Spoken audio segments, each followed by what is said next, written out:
One of the things that I've been seeing lately is like when we think about like the temple, right? Like let's go to the Jewish people.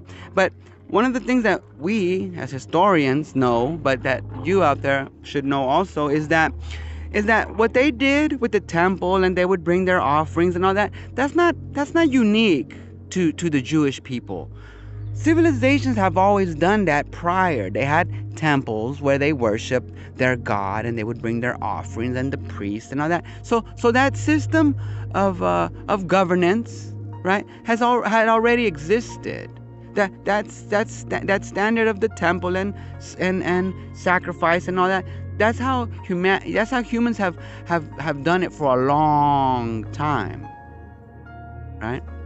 But so when we look at even that, right?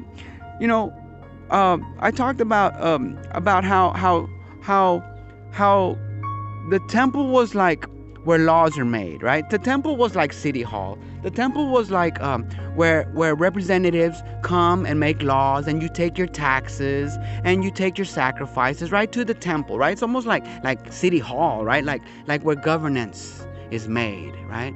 The rulers of the rulers of the temple, the priests, the people who organize and make the laws and all these things, right? Because then we have the teachers of the law, right?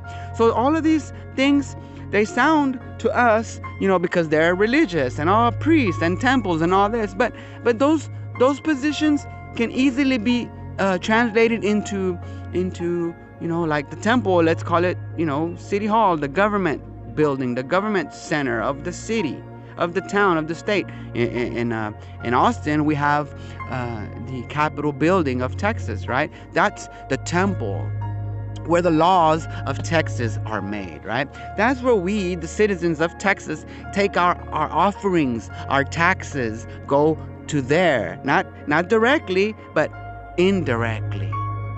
Right? So we take our offerings, we take our taxes to the temple in Austin, right?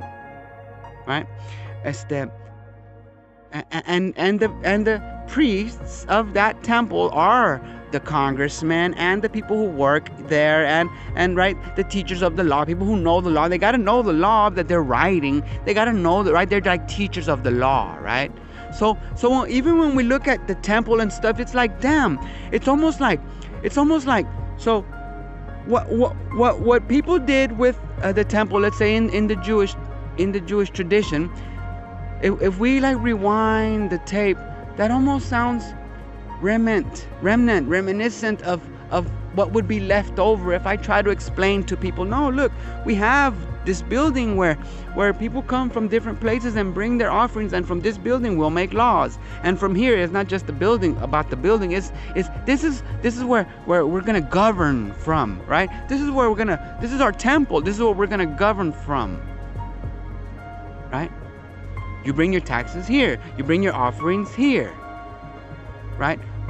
So if you look at the story of what they used to do in the temples or whatever, that's almost like reminiscent. Like you can kind of, like if they were see-through, you could put them over each other and see what lines up.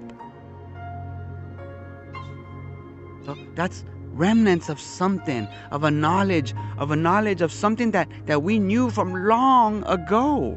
Because these tales have been told for a long time. For thousands of years we've been telling these tales.